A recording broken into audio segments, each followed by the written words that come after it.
La tokenisation va concerner tout le monde. On n'avait Écoute, pas vraiment entendu parler. Un ami commun, donc Julien Roman, qui nous a mis en relation. nous, tout ce qu'on fait aujourd'hui, on est tous des précurseurs. Ce qui est intéressant, c'est que ça remet tout le monde sur un même pied d'égalité. Si un marché est fermé, ça te laisse le temps de faire tes propres recherches. Pouvoir enfin dormir sur ses deux oreilles sans se soucier du cours des cryptos, c'est la solution proposée par Woken Exchange qui vous permettra de choisir des horaires d'ouverture et de fermeture du marché sur vos crypto-monnaies.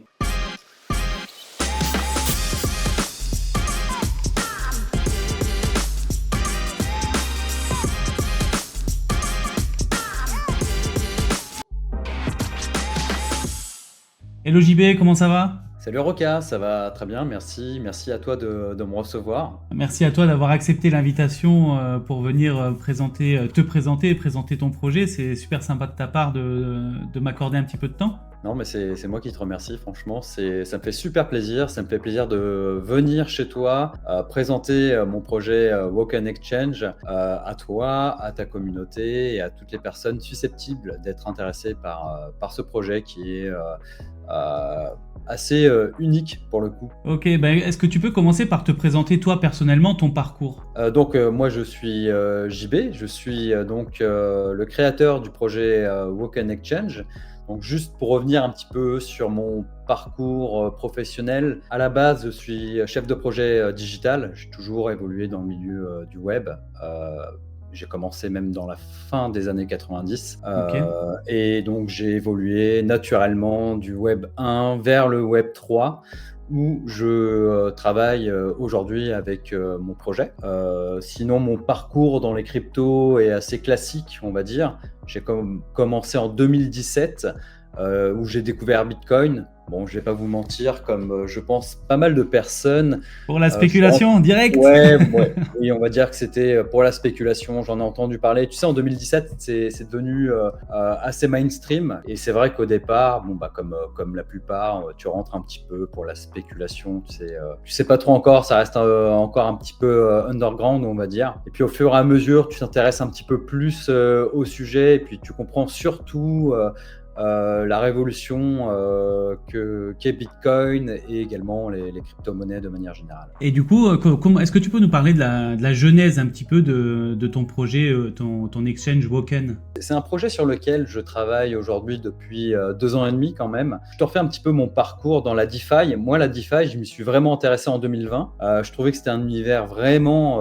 passionnant, mais également très fatigant.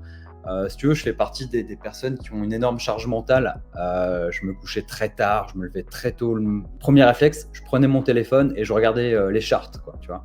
Ouais, comme bon nombre d'entre nous. Ouais, voilà. Et je me disais, attends, c'est pas possible, il y a certainement quelque chose à faire autour de cette hyperconnexion. J'ai réfléchi et je me suis dit, mais finalement, est-ce que tous les tokens ont besoin d'être tradables 24/7? La réponse est clairement non. Il y en a plein qui n'en ont pas besoin. Quand c'est pas des moyens de paiement ou des coins pour sécuriser des blockchains, finalement, quand tu réfléchis, la plupart n'ont pas besoin, en tout cas, d'être cotés 24/7. Ouais. Et je me suis dit, il y a quelque chose à faire. Donc, ce qui s'est passé, c'est qu'en mai 2021, j'ai lancé un projet qui s'appelait Wasdaq. Voilà, c'était un token tout simple. C'était le premier token que tu pouvais échanger à des horaires prédéfinis. En l'occurrence, les horaires du Nasdaq. Tu pouvais vraiment l'échanger du lundi au vendredi et c'était fermé les week-ends. Et si tu veux, c'était un petit peu mon proof of concept et ce qui m'a permis, si tu veux, de régler le projet Woken Exchange tel qu'il existe aujourd'hui. Ok, d'accord, super. Justement, ton projet, il a une particularité. C'est un concept de trading avec des heures personnalisables. Exactement, en fait, ce que j'ai lancé, c'est le premier DEX qui permet de personnaliser les heures de trading pour sa paire de liquidité. Ça veut dire que toi, par exemple, tu es un builder, tu vas venir sur mon DEX, tu vas déposer ta liquidité, vraiment si tu le souhaites, parce que j'insiste, c'est une option. Tu peux activer notre outil qui s'appelle le Timekeeper, qui permet de définir des horaires de trading personnalisés pour ta paire. Ça veut dire que tu peux passer du 24/7 à des horaires personnalisés. Souvent, on est là, on doit se réveiller la nuit parce qu'on a des alertes sur le téléphone. On est là, il faut que je lance un long, il faut que je lance un short, il faut que le marché, il y a une catastrophe qui se passe, il faut pouvoir trader directement, instantanément. Et c'est vrai que ça prend de l'énergie au final. Ça prend de l'énergie. Alors, tes investisseurs, si tu veux. Il y a beaucoup d'investisseurs qui sont fatigués de ça. Si tu veux, même, tu en as de plus en plus. On parle aujourd'hui même, tu as les médias mainstream qui commencent à parler du dark effect des cryptos. Il y en a de plus en plus, si tu veux, qui ont une forme d'addiction, de dépression, qui font des burn-out, etc. Ouais. Tu as même des business parallèles qui se sont montés, des business de sevrage autour de tout ça. Bon, sans aller dans ces cas extrêmes, c'est vrai que c'est un monde, si tu veux, chronophage. C'est vrai que pour certaines personnes, c'est fatigant. Mais je pense également aux builders. C'est vrai que quand tu te lances dans ce milieu, finalement, tu te retrouves à développer ton projet, à gérer une communauté, que ça laisse peu de temps au repos. Et mine de rien, le temps est une ressource précieuse. Je vois de plus en plus de builders, si tu veux, qui sont vraiment rincés, qui sont vraiment fatigués et qui recherchent, de temps en temps, avoir un petit peu de stop and start. Et c'est vrai qu'avoir, si tu veux, un DEX qui propose du stop and start sur ton projet, toi, en tant que builder, si tu veux, ça te permet déjà d'avoir un peu de repos, mais également... Tu parles en connaissance de cause ? Ah ouais, je parle en connaissance de cause, bien sûr. Mais également, si tu veux, de gagner en productivité. Parce que, tu vois, moi, je prends mon expérience personnelle. Quand le marché de mon token est fermé, alors ma communauté déjà a appris, si tu veux, à se reposer également. Je suis plus du tout sollicité par la communauté. Ouais. Moi, ça me permet derrière de développer un peu plus sereinement, etc. Et sans être stressé en permanence par une communauté, un cours de marché qui ne s'arrête jamais. Mon produit s'adresse à absolument tout le monde, dans le sens où ce que je propose est une option. Tu viens sur mon DEX, je reste un DEX classique. Ça veut dire que si tu veux rester 24/7, tu restes 24/7. Si tu veux activer ton timekeeper, tu l'actives. Tu peux le désactiver. Enfin, ce que je veux dire, c'est que c'est une option qu'on propose, comme sur certains DEX, tu as des options pour faire des achats ou des ventes automatiquement. C'est pareil, c'est une option. Je m'adresse finalement à n'importe quel porteur de projet. Je m'adresse aussi aux nouveaux porteurs de projet qui veulent se lancer dans la crypto-monnaie, avoir des horaires de trading prédéfinis. Ça peut être, si tu veux, un bon moyen de commencer, prendre ses marques, etc. avant peut-être finalement de devenir 24/7. Ouais, puis d'onboarder aussi peut-être les marchés un peu plus tradis qui ont besoin de cette petite coupure. Bien sûr, moi je pense sincèrement que demain, la tokenisation va concerner tout le monde, Ouais. même ton boulanger du coin. Mais est-ce que avoir à gérer 24/7 une communauté avec le cours d'un token qui ne s'arrête jamais, je pense sincèrement que ça peut en effrayer plus d'un. Donc si tu veux, avoir la possibilité d'émettre un token, de se tokeniser avec des horaires qui prendraient par exemple leurs horaires de travail journalier. Ouais, classique quoi. Exactement. Ça peut être également, si tu veux, en tout cas, dans un premier temps, une bonne solution pour se tokeniser. Je pense également, si tu veux, à toutes les personnes qui ne sont pas encore dans la crypto-monnaie. Tu sais très bien, Roca, qu'aujourd'hui, on parle d'environ 5% de la population mondiale qui est, peut-être 5-6%, je ne sais pas, qui est rentrée dans Autour de 6%, ouais. Ouais, voilà, qui est rentré dans le marché des cryptos. Pour des débutants, si tu veux commencer à investir ou construire sur des crypto-monnaies qui offrent des temps de pause, ça peut constituer un très bon moyen d'entrée. De toute façon, ça va dans on va dire dans ton optique d'onboarder des nouveaux projets, dans la création de nouveaux tokens. Exactement, donc, parce que évidemment, mon concept s'adresse surtout pour des nouveaux projets. Ce que je veux dire, c'est que évidemment, on ne va pas proposer des horaires de trading personnalisés pour s'échanger du Bitcoin ou de l'Ethereum. ça ne sera pas possible. Ouais. Voilà, non, c'est échangeable 24/7, ça n'a aucun sens. Dessus, on peut proposer ces paires-là. Ces paires-là seront échangeables 24/7 parce que c'est un marché qui ne s'arrête jamais pour ces paires-là. Nous, c'est vraiment pour des nouveaux projets. Et au niveau réglementation et conformité, comment Woken Exchange il s'aligne avec les réglementations mises en place récemment ? Tu sais que la régulation est assez complexe au niveau de la blockchain. Ouais. Ce que je veux dire, c'est que rien n'est encore arrêté, ça avance doucement. Et dans le flou, dans le brouillard complet. Ouais, voilà, on ne sait pas encore où est-ce qu'ils vont. Bon, ce que j'ai vu en tout cas, c'est que l'Union européenne a voté la loi sur tout ce qui est Data Act et qui demande l'interruption des smart contracts. Je sais que c'est également au cœur des discussions de l'AMF, donc l'autorité des marchés financiers, quant à l'interruption, si tu veux, des smart contracts, donc ils parlent vraiment de stop and start. Je veux juste mettre quelque chose au clair. Moi, je n'ai pas bâti le projet Woken Exchange pour les régulateurs. Je ne sais même pas si notre concept unique répond à leurs besoins. J'ai juste l'impression qu'on va un petit peu dans leur sens. Moi, ce que je peux dire par rapport à ça, au stop and start, c'est que, si tu veux, ça n'empêche pas le food ou le FOMO. Par contre, ce qui est intéressant, c'est que ça remet tout le monde sur un même pied d'égalité. Ça veut dire que si un marché est fermé et qu'entre-temps il y a du food ou du FOMO, ça te laisse toi, consommateur, le temps nécessaire de faire tes propres recherches et, si tu veux, de décider à l'ouverture du marché, de renforcer ta position ou la céder. Ouais. Et de ne pas la subir pendant que tu dors. En fait, ça permet quelque part, si tu veux, d'avoir des prises de position un peu plus, on va dire beaucoup plus même réfléchies et pas dans la panique. Ouais, voilà, de pas réagir directement à chaud sur certains moves Exactement. qui au Ouais. final s'avèrent. De toute façon, à partir du moment où on réagit avec des émotions, la fatigue, etc., c'est jamais, enfin, c'est très rarement des bonnes décisions, quoi. Non, voilà. Et le fait d'avoir du stop and start sur certains marchés, bah, quelque part, ça protège un peu plus enfin, ça peut en tout cas aider à protéger un petit peu plus le consommateur. C'est pour ça que je pense souvent aux personnes qui ne sont pas encore dans la crypto. C'est vrai que, enfin, tu connais très bien le marché, Roca. Et c'est vrai que c'est désagréable de se réveiller en pleine nuit parce que tu as ton téléphone qui sonne dans tous les sens. Parce qu'il y a FTX qui crache. Et voilà, parce qu'il se passe un truc, parce que les Asiatiques, par exemple, nous, pendant qu'on dort, eux sont réveillés et puis ils ont décidé de vendre en masse pour une raison X ou Y. Et toi, tu te réveilles le lendemain, tu es dégoûté, tu as vu que ça a vendu. Enfin, là, ça permet, si tu veux, de pouvoir remettre tout le monde sur le même pied d'égalité.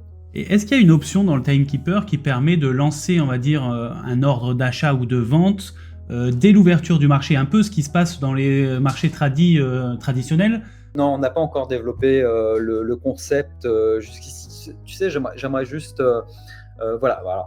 Je travaille, je suis le seul à travailler, on va dire, full-time sur le projet depuis maintenant 2 ans et demi. Et j'ai la chance d'avoir une super équipe de développeurs qui m'aident, dont certains de l'école Alira, Ok, qui ouais. est une école réputée De la qui blockchain. enseigne le développement au niveau de la blockchain. Et ils m'aident dans leur temps libre. Donc, on a déjà sorti, je pense, un super produit qu'on a soigné. Vraiment, on a soigné. Je vous invite vraiment à vous rendre dessus et à l'essayer, d'autant plus qu'on a un testnet qui vous permet de l'essayer sans rentrer vraiment sur le mainnet, avec une interface qu'on a essayé de soigner au maximum. C'est vrai que l'interface, elle est canon, hein. Je voulais vraiment sortir un produit propre qui donne envie. Et voilà, après sur les fonctionnalités, tu sais, Roca, on a beaucoup d'idées. Certaines sont présentées dans le white paper, dans les évolutions. Avec du temps et de l'argent, on peut tout faire. En argent, ouais, bah oui, alors là, les moyens, c'est ce qui me manque malheureusement aujourd'hui. Ouais, c'est le nerf de la guerre, hein. Ouais, c'est le nerf de la guerre. Après, je suis confiant, je sais que ce produit va parler à des personnes et que je sais que j'ai besoin d'avoir quelques projets dessus pour me faire remarquer, avoir derrière les moyens, si tu veux, des ambitions qu'on a derrière. Je vais te donner une exclue, par exemple. On peut très bien imaginer proposer du stacking quand le marché est fermé. Tu peux très bien, par exemple, toi, tu es apporteur tu as ton projet sur le DEX. Quand ton marché est fermé, tu peux très bien décider de proposer du stacking pendant que le marché est fermé, par exemple. Quelles sont justement, toi, les évolutions qui concernent le Woken V2 au final, ce qu'on peut lire dans le white paper? Je promets pas des choses si je peux pas les faire. Ma roadmap, elle est objectif financier atteint. Je vais pas promettre deuxième trimestre 2024 que je vais faire ça si j'ai pas les sous. C'est pas possible, ouais. Malheureusement, je vois dans beaucoup de projets, on dit ouais, on va faire ça, mais les mecs, vous en savez rien finalement. Parfois, exactement, ouais. Donc on a identifié et budgétisé certaines choses. Dans l'évolution, améliorer bien sûr l'interface. Il y a toujours moyen d'apporter des améliorations. Il y a également dessus une fonctionnalité spéciale que je garde secrète pour le moment qui s'appelle le Sleep Mode pour les projets certifiés Woken. Ouais. L'idée, c'est de faire évoluer le modèle également des smart contracts sur ce qui se fait de plus récent aujourd'hui, c'est-à-dire les modèles Uniswap V3, voire un modèle Uniswap V4. V4, ouais. Voilà. Ça, c'est sûr, on peut pas reprocher d'avoir rien délivré, hein. Non, on a quand même, franchement, je suis assez fier du produit parce que j'ai pas beaucoup de moyens et on a réussi avec mon équipe à sortir un produit, je pense, assez complet. On prévoit une V2.1, une V2.x. S'il y a la demande autour, un marketplace, si tu veux, part du concept de trade and chill. Ça veut dire que quand le marché est fermé, pourquoi pas avoir un marketplace pour se détendre et D'accord. s'échanger, par exemple, des NFT, faire du play to earn. Ce concept de je me détends quand le marché est fermé. Ouais, t'as pas mal d'idées qui te trottent dans la tête, quoi, au final. Ouais, et je parle également d'un launchpad. Tu vois, pour onboarder justement des sociétés du monde réel, avoir un launchpad que j'appelle WAS, donc Woken as a Service, ça ferait sens. Tu es corps et âme dans ce projet depuis 2021, quoi, parce que moi, Ouais, effectivement, ouais. j'en avais Écoute, pas vraiment entendu parler. C'était un ami commun, donc Julien Roman, qui nous a mis en relation. Ouais, merci à lui d'ailleurs de nous avoir mis en relation. Parce Ouais, que, carrément, merci Jus. pas seulement le fait d'échanger maintenant tout de suite ensemble, mais belle rencontre aussi. Ouais, carrément, on a pu échanger. C'est vrai que c'est super intéressant et on s'est bien entendu ensemble. Et je suis très content d'ailleurs de faire ta connaissance. Exactement, le plaisir est partagé. Tu charbonnes depuis 2021, Ouais, tu as tout quitté ton emploi, tu étais vraiment H24 sur ton projet. Même Ouais. en rigolant, je te disais, il faut que tu te mettes toi-même un timekeeper pour ta vie perso. Parce que c'est vrai que ça doit pas être évident tous les jours. Bah voilà, c'est mon bébé, ce projet-là. J'ai tout lâché et du coup, je travaille comme un malade dessus. Si tu veux, je me suis même mis à prendre le Solidity pour aller plus vite dans les développements. J'ai jamais lâché ma communauté. Je leur ai promis un index, il est là. Ça a pris du temps. Ils savent très bien tout ce que j'ai fait et je les remercie. De m'avoir toujours soutenu. J'ai vraiment la chance parce que j'ai vraiment une communauté. Tu sais, Roca, j'ai une communauté vraiment super smart. Ils sont rentrés dans le projet, ils croient vraiment à ce potentiel-là. Ils ont compris également les difficultés que j'ai pu traverser avec ce projet-là. Ils ont vu que j'ai jamais rien lâché. Tu sais, j'aurais pu lâcher au moins 1000 fois. J'ai tellement rencontré de galères que j'avais toutes les raisons du monde d'abandonner au moins 1000 fois. Dire c'est bon, je lâche tout, je retourne à mon ancien taf et puis tant pis. Je l'ai pas fait parce que déjà j'y crois, c'est mon bébé. Je l'ai fait avec zéro moyen, quoi. Je l'ai fait avec mes moyens personnels, mais j'ai pas beaucoup de moyens. Si tes auditeurs sont curieux, ils pourront, de toute façon, on mettra tous les liens dans la description de tous tes réseaux, les réseaux de Woken et puis tous les liens super importants. Ouais. C'est aussi pour moi là le moment de dire que évidemment je suis pas sponsorisé pour effectuer cette vidéo, qu'investir comporte des risques, donc on n'est pas des conseillers financiers, on parle de notre propre expérience et qu'il faut jamais investir plus d'argent qu'on ne serait capable d'en perdre. Donc faites attention et puis c'est super important. Et c'est super important. Et tu sais quoi, c'est ce que je dis à ma communauté. Pas de FOMO, faites attention. Ce qu'on fait, comme la plupart des projets du Web3, c'est très expérimental. La personne qui vient avec la formule magique qui dit non mais c'est ça, c'est l'avenir, etc. On n'en sait rien. Tout ce qu'on fait aujourd'hui... C'est bien souvent une arnaque, le mec qui dit ça. Oui, non, mais bien sûr. Et du coup, tu parlais de projets certifiés Woken. Comment ça se passe, la certification pour un projet qui voudrait se lancer et devenir un projet certifié Woken? Il y a deux principes sur mon DEX. Si tu veux, toi, en tant que builder, tu crées ta paire de liquidité, tu es propriétaire, si tu veux, du timekeeper de ta paire. Ça veut dire que tu peux éditer tes horaires comme tu le veux. Ouais. Tu peux les changer à la volée comme tu le souhaites, quoi. C'est à toi, en tant que builder, de prévenir ta communauté si tu décides de changer tes horaires de trading. Nous, on met à disposition le timekeeper à tout le monde. Ça peut être également un frein à certains investisseurs de se dire ouais, mais si jamais le builder décide de changer les horaires pendant qu'on dort, etc. C'est pour ça qu'on a une partie, si tu veux, qu'on appelle projet certifié Woken. Toi, en tant que builder, si tu décides de passer projet certifié Woken, ça veut dire que ton timekeeper, tu peux pas l'éditer sans l'aval de ta communauté. On a créé, si tu veux, une DAO. De créer un vote sur une DAO classique comme ça se passe dans le Web3. On a une DAO sur le DEX. Si tu veux, toi, tu es builder, tu décides de changer tes horaires. Et tu vas soumettre un vote à ta communauté et avec le token de notre exchange, ta communauté va pouvoir approuver ou non ton changement d'horaire. Parlons un petit peu du token, donc le WKN. Ce token natif, il est disponible donc sur votre plateforme forcément depuis une semaine, c'est ça? Oui, alors il est disponible sur le réseau Arbitrum. Ok, d'accord. Et du coup, Arbitrum, pourquoi ce choix d'Arbitrum? Oui, c'est un layer 2 que j'aime bien, que je trouve fiable, rapide. Le DEX en lui-même est cross-chain. Alors pour l'instant, il n'est déployé au moment où on se parle que sur Arbitrum, mais on l'a prévu pour le déployer sur les autres blockchains. Parce qu'on estime justement que cet outil Timekeeper devrait être à la disponibilité de tout le monde. Eh ben écoute, en tout cas, je te remercie de m'avoir accordé ce temps pour cette petite interview. Et je te remercie énormément pour le temps que tu me consacres. Eh ben, avec plaisir, vraiment avec plaisir. En tout cas, voilà, merci à tous d'avoir suivi cette vidéo. Pour ma part, je vous dis à la semaine prochaine pour une autre vidéo.